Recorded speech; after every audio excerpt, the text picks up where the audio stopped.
Today on Government Matters, housing insecurity has increased over the last few years, with over 580,000 Americans having experienced homelessness for at least one night in 2020.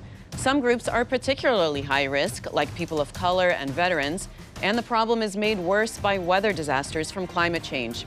The Department of Housing and Urban Development, HUD, is tackling housing insecurity in the U.S. With help from the new funding from the American Rescue Plan Act, HUD is ramping up its efforts to end homelessness in America. Today we speak with Deputy Secretary of HUD, Adrianne Todman, who has made it her mission to house those without homes and to strengthen communities through housing. Government Matters starts right now.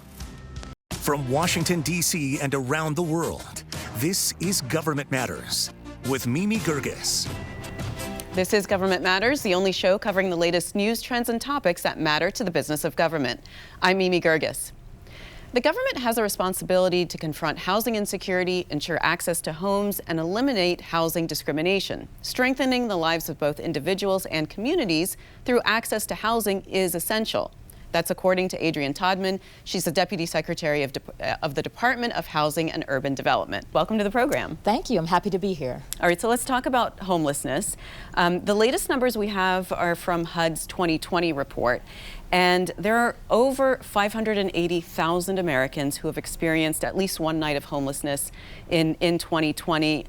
That's up from 2019, 2.2%. Why is that number increasing? No, thank you for that question. And it's a really critical one and important to HUD. Our mission is very broad, and we help families who are experiencing homelessness, and we help families who are graduating all the way up to home ownership.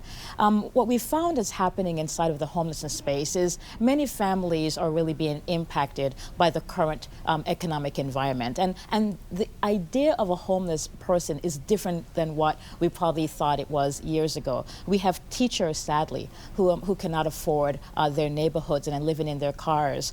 We have moms with their children who may have been evicted and are trying to find a safe place to be. So we find that there's a number of different reasons that individuals and families are entering the homeless shelter system, and what HUD is doing is working with our local partners to do everything we can to provide housing so these homeless individuals can enter apartments. And how has the pandemic impacted the homeless community and increasing those numbers? Thank you. So, our 2021 report will be coming out shortly, and we will see that the pandemic had an impact, both in terms of the count, but also in terms of what's happening with families.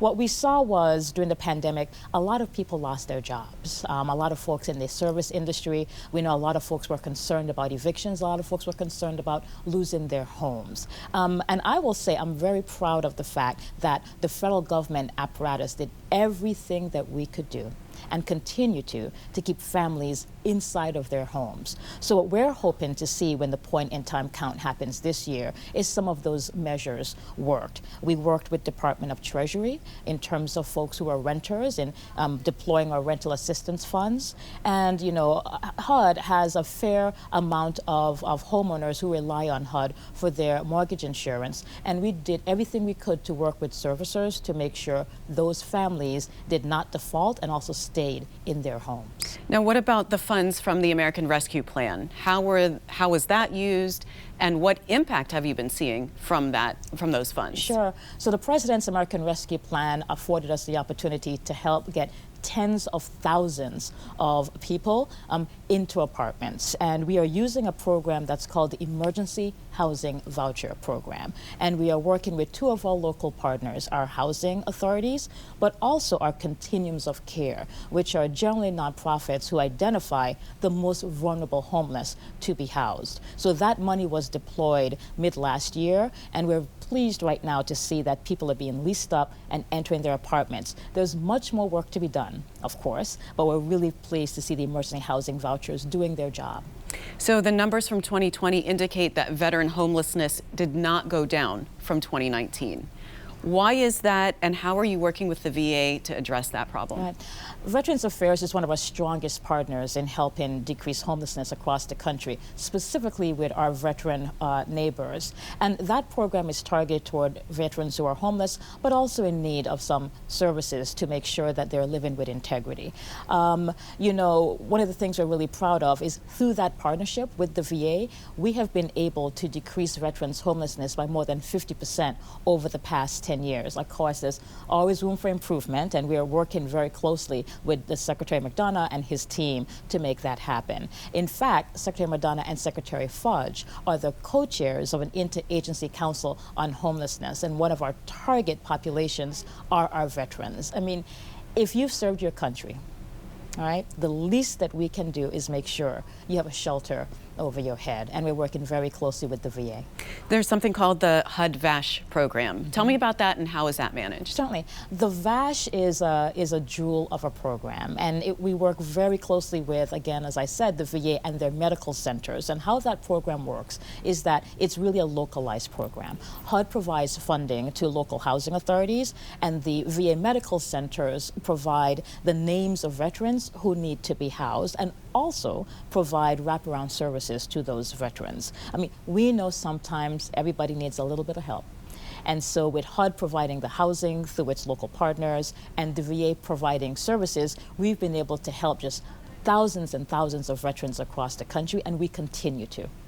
The people of color are significantly overrepresented among the homeless population. What are you doing at HUD to address that specifically? Absolutely. You know, tackling homelessness is also tackling racial injustice. We know that many of our brothers and sisters on the street are people of color, and we've been very intentional in terms of how we are looking at our program design, particularly as we're looking at future funds. We want to make sure that those vouchers and our housing opportunities are going to people of color and other folks who have the highest need. Coming next, we continue speaking with Adrianne Todman about HUD's plans to address homelessness and climate change threats. We'll be right back.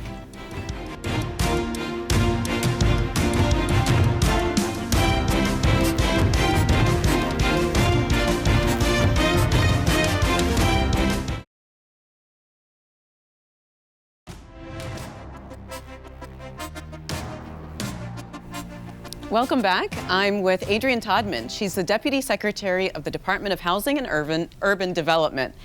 Adrianne, we're talking about homelessness, and I want to talk to you about foster care children, yes, because as they age out, when they turn 18, all of a sudden they're completely cut off, and a lot of them end up homeless. What are you doing about that? You know, this is a great question for a tough issue. Imagine being 18, 19, 20, 21 years old and being told, you know, guess what? You have to leave your home. You have to find a new home. You have to find a way to support yourself. I mean, I know several of us at that age would not be able to do that. And so HUD, again, working with our local partners, created a new program called Foster Youth to Independence. And what we are doing is working with our local communities and saying, please identify some of these young adults that need a little help just getting started. We don't want to have young adults on the street as they begin to really thrive and when it's supposed to be some of the most critical years of their life. So we have a voucher program, and we delivered about $14 million to localities just last year, a voucher program that will be provided to foster youth as identified by local agencies, and they're able to get rental assistance to find an apartment. And then we partner with other local nonprofits to make sure that they have furniture, to make sure that they have opportunities for job development. I mean, this is the right thing to do. And I can't think of any better way for us to spend our resources than helping young people get a leg up. Because when they don't have someplace to stay, they can't be in school, they can't have a job. Absolutely. It just spirals. Absolutely. Well, so it's one thing to get people into a home, it's another to sustain them and keep them housed. Mm-hmm. What about that issue? Yeah, you know, this is something that I've been working on also throughout my life, and happy to be able to do it as HUD's Deputy Secretary. You're absolutely right. We can get families into a home. But it is almost as critical to get families to have a successful tenancy, to be able to stay in their units. And we do that a number of ways. Working with both public and private landlords, we try to identify those families that need some help. HUD does not necessarily deploy some of those funds. We do have a new eviction prevention program, which takes a different tactic to keeping families housed. But in terms of trying to identify issues before they become a real issue, we really rely on our partners at HHS. We rely on some of our partners at the local government leadership and nonprofits to do that. In fact, not too long ago, HUD and HHS partnered up and created a new portal which is providing information not just about housing resources, but also about human service resources that HHS deploys. I think it's a great partnership. What about housing discrimination? What programs do you have in place for that problem? So the Fair Housing Act is the law of the land. And our Secretary Fudge has made it clear that our enforcement of that act will not be passive.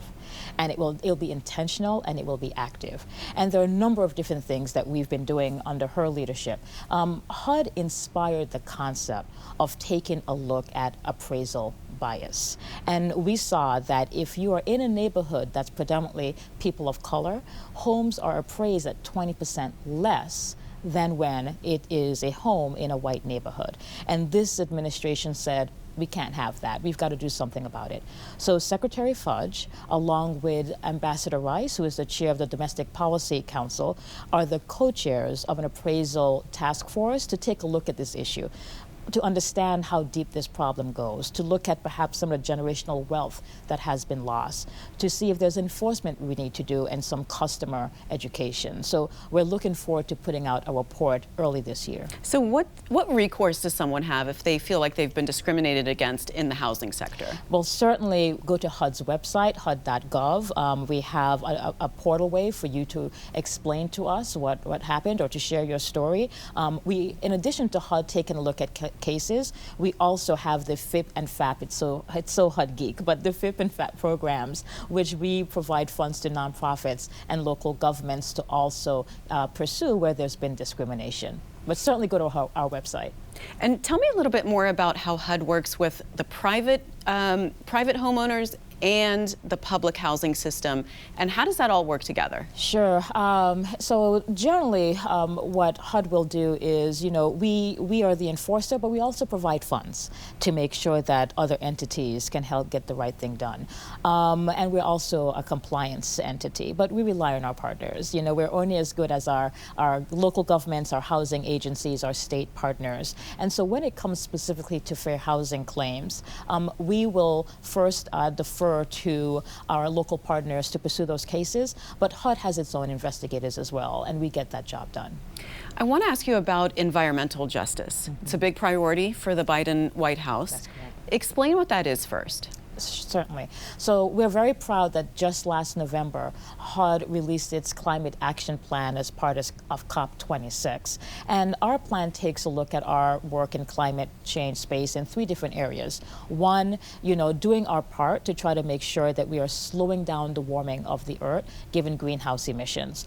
Second, we are seeing the impact of the damage that's been done so far. We're seeing climate changes, and we're seeing disasters in areas and times of the year that are, unusual. We're seeing the frequency and severity of hurricanes in a way that we have not. We're seeing tornadoes times of the year that they typically don't happen.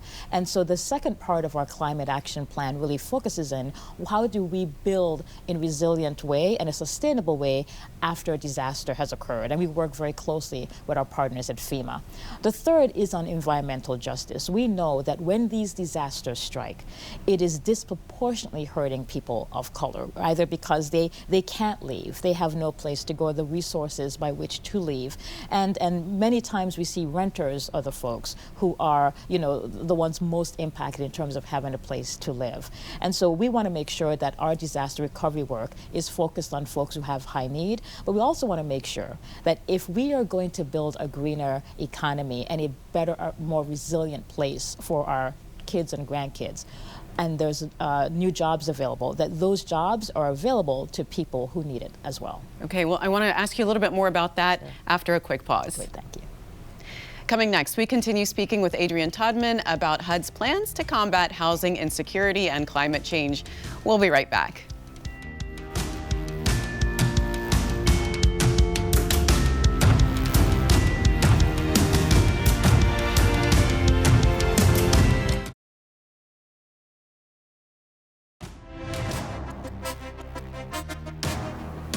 Welcome back. I'm with Adrianne Todman. She's the Deputy Secretary of the Department of Housing and Urban Development.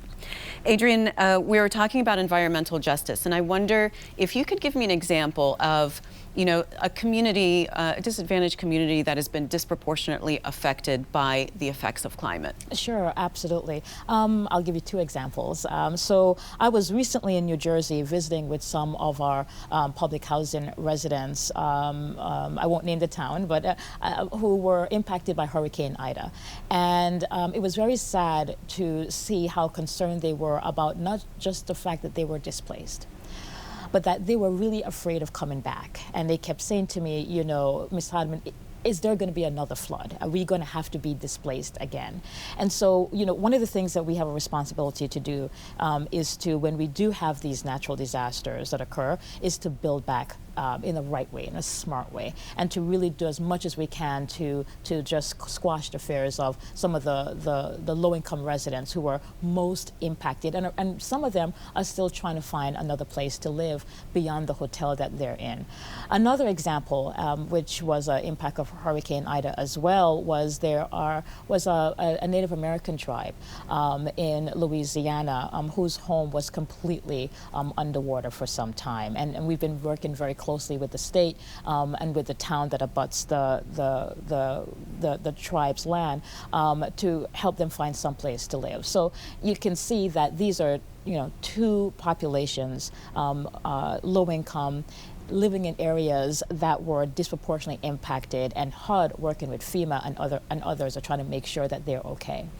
There was, of course, the deadly tornadoes across Kentucky and the neighboring states. It left many people homeless. HUD is involved in helping those people find homes. What progress have you made so far? Sure. Well, certainly FEMA is always first in, and they make sure that areas are receiving the immediate recovery need that they have. HUD receives funding through something called the CDBG Disaster Recovery Funds. And when we receive those funds, we work with the localities on a housing plan. But we also work with FEMA prior to receiving those funds to help some of the individuals and families who are impacted to find new homes. And we're very fortunate to have a number of local partners, again, our housing agencies, that provide vouchers, that provide access to public housing units and other assisted units for individuals who can't afford to, you know, just go at it on their own. And when we do receive our disaster recovery funds, we work in concert with the localities and the states to make sure that when they are building back, that they're building back in a more resilient way. There was, of course, the wildfires in Colorado recently. Are you working in that area and helping those people that have lost their homes? Yeah. So we, you know, our HUD team was on the ground right after those wildfires occurred, and it was terrible. And we spoke with the FEMA administrator. We also are participating in a housing task force to make sure that we're providing all of the intelligence and wisdom we have in terms of helping families who are really in a restricted market, given the high cost of housing that's there. We're also in Kentucky with the tornadoes that happened, and there we did have a couple sites that were destroyed by the tornadoes, and we are also working with the families there to get them rehoused. And so, you know, I always say to the team, recovering after a disaster is a marathon sometimes. We know we need to treat families with respect and with dignity, and we need to do everything we can, an all-government approach actually, to make sure that communities come back in a better way. Well, speaking of all government, you mentioned so many different agencies that you're working with. How are you coordinating across so many agencies and so many initiatives? Right. You know, it's the love of the work, right? It's the love of governance. And so we have very strong partnerships, like I mentioned, with HHS. We work, you know, lock and step every day with our friends in the VA on our housing voucher program. We work very closely with Treasury. When Treasury received billions of dollars to deploy to receive rental assistance, they leaned on HUD and our expertise to help them get those programs formatted. And we're also providing technical assistance at their behest for communities that need that help. So, you know, thankfully we have an amazing 7,500 labor force at HUD, and we continue to work with our government agency partners every day. I just want to ask you personally, because you were born and raised in the U.S. Virgin Islands, why a career in public service? What brought you to D.C. when you have such nice beaches over there? We do, and if you've not been there, go. You know, that's when I first went to college, I thought I was going to be a psychology major, and I took like probably Gov 101 or American Government, one of these classes, and I realized, wow, this is fascinating. But even more than that, I took my first trip to Washington, D.C. as an 11th grader in high school and caught what they say is Potomac fever, and knew I had to be here. And so went off to college, came back to Washington, D.C., and never looked back. I mean, public service is an honor and a privilege, and I just relish being able to help people. Well, we appreciate your service, and we appreciate you being here. Thank you so much. Thank you so much, Mimi. If you miss an episode of Government Matters, it's on our website, govmatters.tv. And tell us what you thought about today's program. You can reach us on Twitter at GovMattersTV. Follow us to get the latest updates, reminders, and links to our latest interviews.